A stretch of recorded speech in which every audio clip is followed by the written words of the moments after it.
Oi, gente!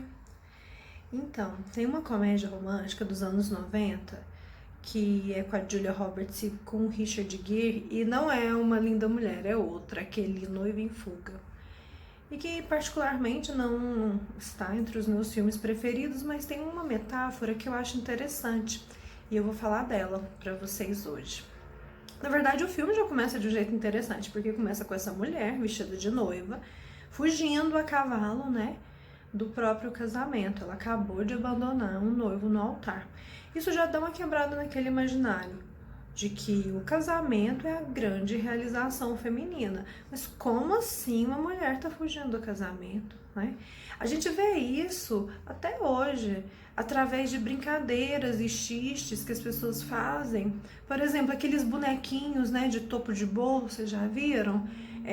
Tem aqueles bonequinhos assim, o cara amarrado na corrente, a boca tampada, e aí uma anotaçãozinha, ele aceita, ou senão um cara amarrado, ou tem aquele meme lá do cara ajoelhado e escrito lá no sapato dele, help me, né?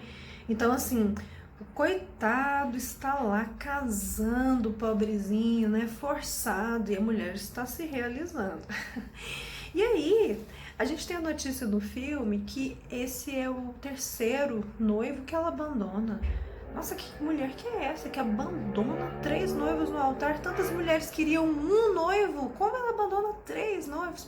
E aí essa notícia chega num jornalista, o Ike, e ele vai ver, né, que história que é essa e vai fazer uma investigação mais detalhada do que acontece. E aí, para isso, ele entrevista a Meg, que é a noiva que foge, e aí ele entrevista alguns relacionamentos do passado dela. Porque no imaginário dele, ela seria aquela mulher, a devoradora de homens, aquela mulher sem coração. E quando ele chega mais perto, ele vê que não é bem assim. A Meg, na verdade, foi abrindo mão de várias coisas que ela já quis e desejou ao longo da vida por conta de outros, para performar uma feminilidade que está sempre a serviço do outro, de estar sempre sendo o que o outro quer ou precisa, né? E a metáfora que eu quero falar para vocês é a metáfora dos ovos. Lá nos Estados Unidos eles têm esse costume, né, de comer ovos no café da manhã. E aí quando ele vai fazendo essa entrevista com os noivos do passado, quando ele conversa com o noivo fala, porque a Meg adorava ovos mexidos. Aí o outro fala, não, ela gostava de ovos fritos. Ah, porque ela gostava. E ele percebeu que o tipo dos ovos que ela gostava sempre era o que o noivo da vez gostava. Então, quando ele foi perguntar para ela qual que são os seus ovos preferidos, ela nem sabia, porque era sempre o que o outro preferia. A Meg, ela se servia desses noivos, desses homens, para se definir. Ela funcionava no sentido de ser o que ela acreditava que aquelas pessoas desejassem. Um relacionamento, a gente faz sim concessão, a gente cede, tem que fazer os compromissos e a gente até aprende com o nosso parceiro. Ah, você nunca experimentou esse prato? Olha aqui, vamos provar e olha essa atividade nova, vamos fazer escalada. Você até pode começar a gostar de alguma atividade que você foi apresentada pelo seu parceiro.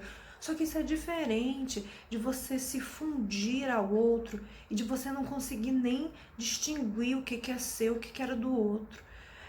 A Meg, ela funcionava desse jeito. Cada noivo conheceu essa Meg, que era a personificação da mulher perfeita, porque ela performava no sentido de ser exatamente o que esses caras queriam. E esses caras, nenhum deles nunca se interessou em perguntar qual que é o tipo de ovo que você gosta, porque eles gostavam, eles se encantavam, era pelo que eles viam projetado deles nela. A Meg perfeita é a Meg que reflete o que eu sou, lá no caso desses caras, né? E aí, esse Ike, né, acaba se envolvendo com ela, acaba se encantando com ela, o jornalista, E é comédia romântica, né, gente? E aí eles vão casar. E aí ela abandona ele também. Porque ela nunca tinha parado para pensar no que ela queria, no que ela gostava. Ela foi desempenhar esse papel mais uma vez, porque ela nem tem notícia dessas coisas. Quem é que vai contar para ela esse negócio lá de que ela sempre come o tipo de ovo lá que os parceiros gostam? É o Ike que vai falar para ela, porque ela nem tinha percebido que ela estava funcionando desse jeito. Já viu quando é que quem faz análise, quem faz terapia, às vezes o psicólogo fala alguma coisa, a pessoa fala, nossa, é mesmo, estava na minha cara e eu nunca percebi. E ele funciona um pouco nessa direção, nesse contexto específico.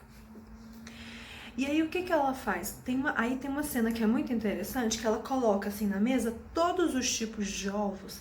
Ovo mexido, ovo pochê, ovo frito, coloca lá omelete.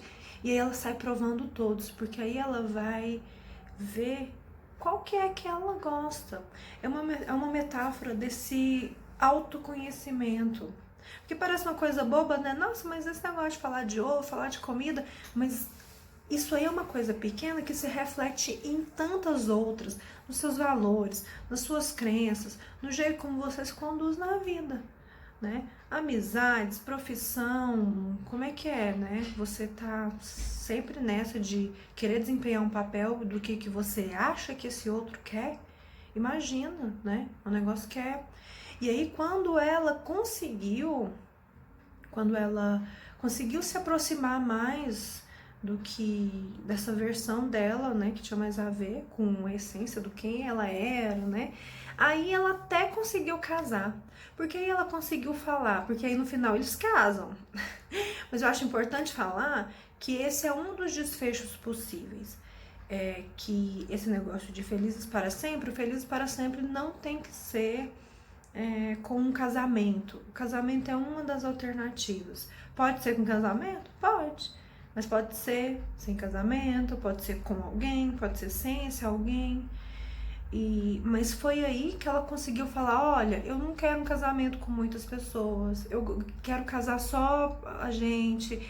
Porque nem no casamento dela ela palpitava, nem no jeito que ela gostaria de que fosse a cerimônia, nada disso. Era sempre a serviço do outro. Então eu tô falando isso pra falar o quê?